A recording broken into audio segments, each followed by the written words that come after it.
काषाय वस्त्रं करदण्डधारिणं कमण्डलूपद्मकर्णेन शङ्खं चक्रं गदाभूषितो भूषणाढ्यं श्रीपादराजं शरणं प्रपद्ये। नमो जन्मभूमी जिथे जन्म झाला, नमो आर्यभूमी जिथे वाढियेला, नमो कर्मभूमी जिथे गुप्त झाला। नमस्कार माझा सद्गुरु दत्तात्रेयाला, अवधूत चिंतन श्री गुरुदेव दत्त। साधकांनो, वर्षातला सर्वात मोठा सण म्हणजे दिवाळी, आणि दिवाळीला सुरुवात झालेली आहे। आपण पण प्रथमतः गुरुद्वादशी आणि नंतर धनत्रयोदशी याविषयी माहिती बघितली। धनत्रयोदशी नंतर येणारा सण, येणारा दिवस म्हणजे नरक चतुर्दशी। नरक चतुर्दशी ही दिवाळीचा एक महत्त्वाचा दिवस मानला जातो। या दिवशी अनेक लोक आपल्या आयुष्यातील नकारात्मकतेपासून मुक्ती मिळवण्याची आणि आयुष्यातील सुख समृद्धीसाठी विशेष अशी पूजा करतात। नरक चतुर्दशीला छोटी दिवाळी असंही म्हणतात। या दिवशी पूजा, अंघोळ, तेल लावणे आणि दिवा लावणे यासाठी आणखीन अनेक गोष्टी ज्या परंपरागत आलेल्या आहेत त्या सगळ्या गोष्टी पार पाडल्या जातात। नरक चतुर्दशी या वर्षी उद्या म्हणजे 31 ऑक्टोबरला येते। नरक चतुर्दशी ही लक्ष्मी पूजनेच्या अगोदर येते, कारण लक्ष्मी पूजन हे अमावास्येला आहे आणि त्याचा आदला दिवस म्हणजे नरक चतुर्दशी आहे। अश्विन महिन्यातील कृष्ण पक्षातील चतुर्दशीला हा सण साजरा केला जातो। नरक चतुर्दशी हा सण यमराजाला समर्पित करायचा आहे। पुराणातल्या कथेनुसार या दिवशी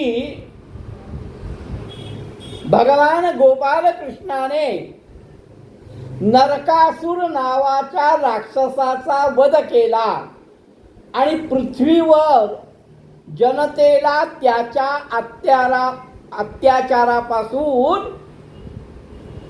मुक्त केलं, तो हा दिवस आहे। यामुळे या दिवसाला नरकातून मुक्तीचा दिवस म्हणून मानलं जातं। या दिवशी योग्य पद्धतीने पूजा अर्चना केल्यास, हा विधी पाळल्यास नरकाचे दर्शन होत नाही, म्हणजेच आपल्याला नरक यातना मिळत नाही असं एक समज आहे। सकाळी उठणं लावणं, नरक चतुर्दशीच्या दिवशी पहाटे उठणं लावून आंघोळ करायची प्रथा आहे। उठणं याचा अर्थ विविध औषधी वनस्पतींचा मिश्रण असलेलं ते लावून स्नान केल्याने शरीरातील अशुद्धता जी आहे ती दूर होते उठणं लावल्याने असा एक समज आहे. शरीरामध्ये उठणं लावण्याने सकारात्मकता प्रवाहित होते, असाही एक समज आहे. तेल अभ्यंग स्नान, या दिवशी तैल अभ्यंग स्नान असा शब्द आहे. म्हणजे तेल लावून स्नान करणे, उठणं लावून स्नान करणे, तेल लावून स्नान करणे, हेही शुभ मानलेलं आहे. यामुळे शरीराची आणि मनाची स्वच्छता होते, यातून आत्मा शुद्ध होतो. अभ्यंग स्नानानंतर तेल लावून स्नान करणं, उठणं लावून स्नान करणं, याला अभ्यंग स्नान असं म्हणतात. आणि हे झाल्यानंतर मिष्टान्न म्हणजे गोड पक्वान्नाचं सेवन करणं हे शुभ मानलेलं आहे.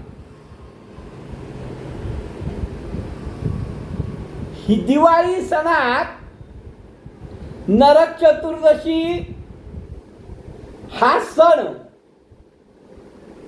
जेवढं लक्ष्मीपूजन साजरं केलं जातं, बलिप्रदा साजरी केली जाते, त्याच पद्धतीने नरक चतुर्दशी पण अतिशय उत्साहात साजरी केली जाते.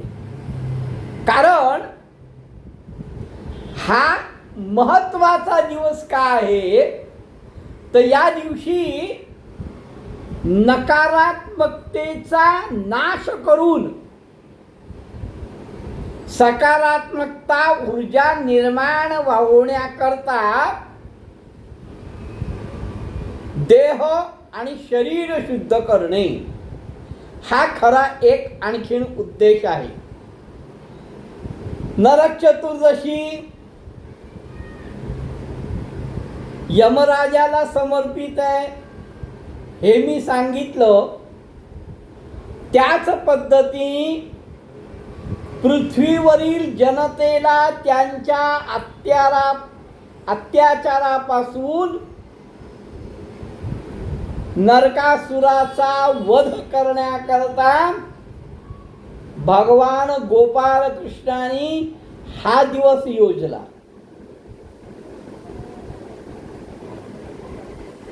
म्हणून या दिवशी नकारात्मकता नष्ट व्हावी, कारण नरकासुराचा पण वध झालेला आहे. सकाळी उठणं लावून स्नान करणं, अभ्यंग स्नान करणं, या सगळ्या गोष्टी परंपरागत आहेत. दिवा लावणं, नरक चतुर्दशीच्या दिवशी संध्याकाळी घराच्या बाहेर दिवा लावणं हे शुभ मानलेलं आहे. दिवा लावल्याने वातावरणामध्ये जी सकारात्मकता असते ती वाढते, नकारात्मकता त्या दिव्या लावण्यामुळे नष्ट होते. म्हणून दिवा लावणं हे शुभ मानलं गेलंय. तसं असं म्हणतात की हा दिवा लावल्याने मानसिकरित्या जी नकारात्मकता नेहमी असते, त्या नकारात्मकतेची ऊर्जा पूर्ण शरीरात भिनली असते, ती या दिव्याच्या प्रकाशाने, तेजाने दूर जाते आणि सुख समृद्धी नांदते. या दिवशी मृत्यू देवता म्हणजे यमराजाची सुद्धा पूजा केली जाते.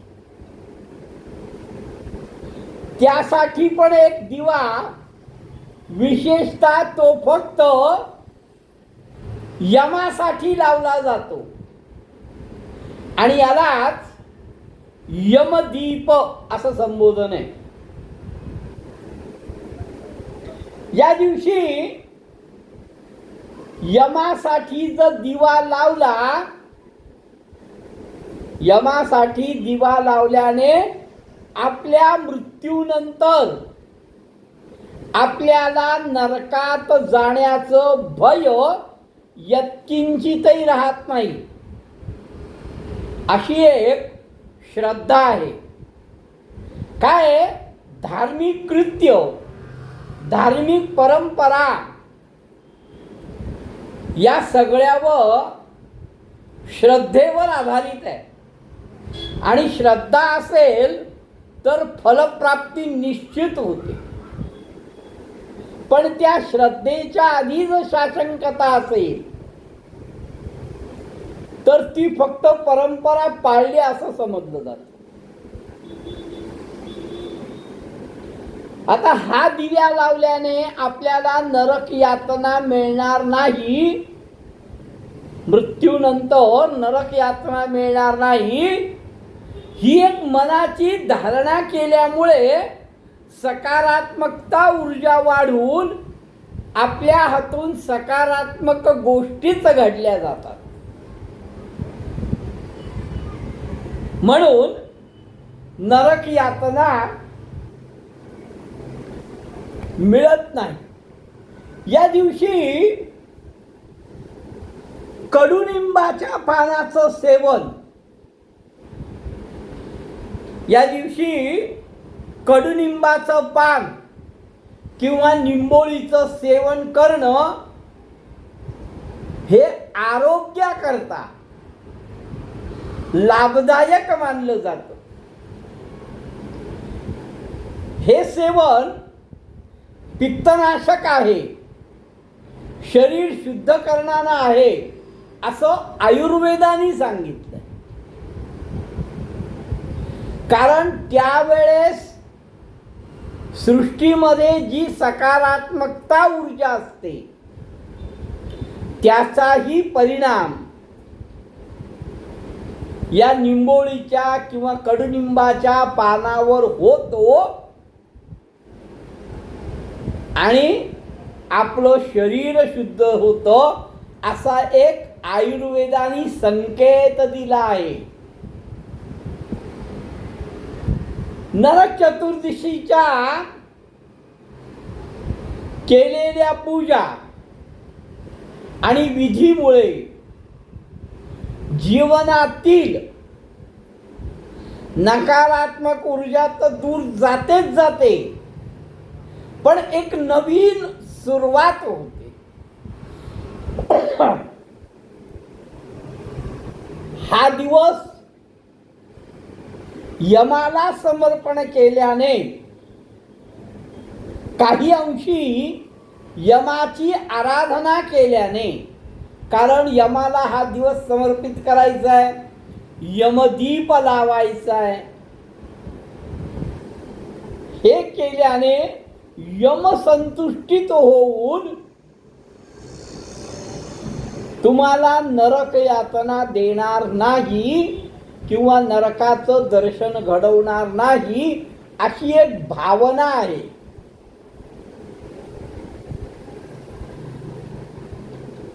नरकासुर राक्षसाच्या वधाप्रित्यर्थ साजरा केला जाणाऱ्या या सणाची सुरुवात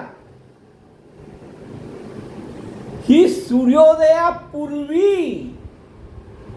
म्हणजे ज्याला ब्राह्मी मुहूर्त म्हटला जातो,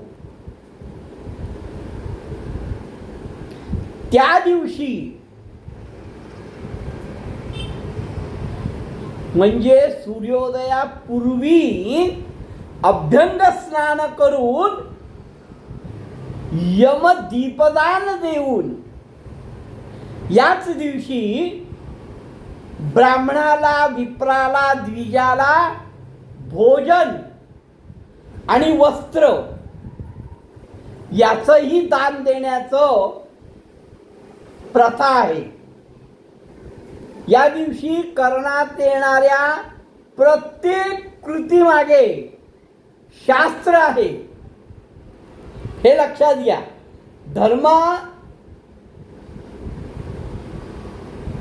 शास्त्र तुम्हाला कुठलंही धार्मिक कृती करायला सांगते,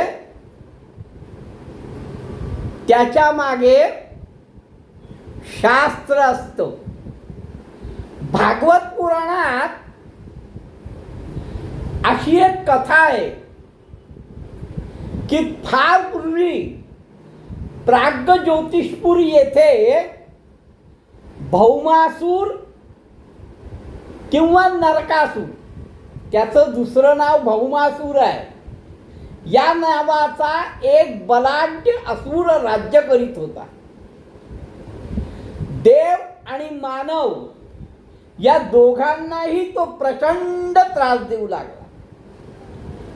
हा दृष्ट दैत्य, हा दृष्ट राक्षस दानव स्त्रियांना पीडा देऊ लागला. त्याने जिंकून आणलेल्या 16,000 उपवर अशा राजकन्यांना त्यांनी कारागृहात डांबून ठेवलं होतं आणि त्यांच्याशी विवाह करण्याचा त्यांनी बेत आखला होता. त्यामुळे जिकडे तिकडे हाहाकार माजला. श्रीकृष्णाला हे वृत्त कळलं आणि श्रीकृष्णाने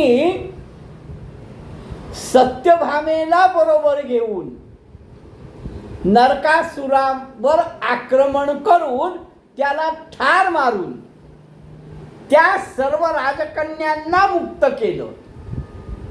मरताना नरकासुराने कृष्णाकडे वर मागितला. कृष्णाने नरकासुराचा वध केला, त्याला वरही दिला. त्यांनी वर काय मागितला की आजच्या तिथीला जो मंगल स्नान करेल, अभ्यंग स्नान करेल, त्याला नरकाची पीडा होऊ देऊ नये. कृष्णाने हा त्याला वर सहजगत्या दिला. त्यामुळे आश्विन वद्य चतुर्दशी ही नरक चतुर्दशी म्हणून मानली जाते. या दिवशी ब्राह्मी मुहूर्तावर स्नान करायचं आहे. या दिवशी पहाटे नरकासुरास ठार करून त्याचा रक्ताचा टिळा आपल्या कपाळाला लावून श्रीकृष्ण घरी येतात. त्याला त्याच्या आईनी, त्याच्या मातांनी आलिंगन दिलं. अनेक स्त्रियांनी त्याचं औक्षण केलं आणि आनंद व्यक्त केला. पण या ज्या 16,000 राजकन्या त्याच्या बंदिवासात होत्या नरकासुराच्या, त्यांना मात्र घरचे स्वीकारायला तयार नव्हते. मग या स्त्रियांचा उद्धार करण्याकरता नाममात्र भगवंत गोपाल कृष्णाने या 16,000 राजकन्यांची विवाह केला. म्हणून याला 16,000 बायका आहेत असं म्हणतात. आश्विन कृष्ण चतुर्दशी आणखीन एक आख्यायिका प्रचलित आहे की नरकासूर या राक्षसाने तप करून ब्रह्मदेवाला प्रसन्न करून घेतलं होतं व माझा वध कुणाकडूनही होणार नाही असा वर ब्रह्मदेवाकडनं मागून घेतला होता. त्यांनी तप करून ब्रह्मदेवाला प्रसन्न करून माझा वर कोणाच्याही हातून होणार नाही असा वर त्यांनी मागून घेतला होता. आणि त्या वराच्या योगाने त्यांनी अनेक राजांना हरवलं होतं. मणिपर्वतावर त्यांनी एक नगर वसवलं होतं आणि त्या नगरामध्ये या 16 सहस्र स्त्रियांना त्यांनी बंदिस्त करून ठेवलं होतं. त्याने अगणित संपत्ती लुटली होती, कारण आता मला मारणारच नाही कोणी असा ब्रह्मदेवाकडनं वर प्राप्त केलाय. अगणित संपत्ती लुटली आणि याच हवेपोटी त्यांनी देवमाता अदितीची कुंडल आणि वरुणाचं विशाल छत्रही बळकावलं होतं. उन्मत्त झाला होता, मदोन्मत्त झाला होता. तो देव गंधर्व मानवांना तापदायक झाला होता. अनेक गिरिदुर्गांना वेढलेल्या प्राग्ज्योतिषपूर हे त्याचं नगर होतं. पर्वतावर सुद्धा त्यांनी नगर वसवलं होतं. ही राजधानी त्याची जी होती ही अनेक वेगवेगळ्या खंदकांनी, अग्नी, पाणी इत्यादींनी वेढलेली होती. त्यामुळे या दुर्जन राजधानीवर भगवान गोपाल कृष्णांनी गरुडावर स्वार होऊन चाल केली. गोपाल कृष्णांनी नरकासुराच्या देहाचे तुकडे करत त्याचा वध केलाय. त्याच्या वधाने देवादिकांना, मानवांना आनंद झालाच, पण त्याचबरोबर ज्या बंदिवासात असलेल्या 16,100 कन्येंना आनंद झाला. या 16,100 कन्यांना गोपाल कृष्णांनी सामाजिक प्रतिष्ठा मिळवून दिली. दानवांच्या, नरकासुराच्या बंदिवासात असल्यामुळे त्या ज्या अप्रतिष्ठित झाल्या होत्या त्यांच्याशी विवाह करून भगवान कृष्णाने त्यांना सामाजिक प्रतिष्ठा मिळवून दिली. कृष्णाच्या पराक्रमाचे स्मरण म्हणून नरक चतुर्दशी साजरी केली जाते.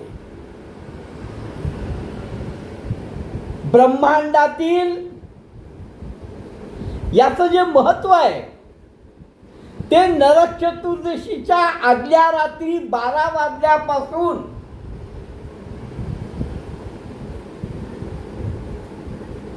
संपूर्ण वातावरण दूषित लहरींना युक्त असं बनू लागतं आणि या तिथीतील ब्रह्मांडातील चंद्रनाडीचे सूर्यनाडीमध्ये स्थित्यंतर घडून येतं.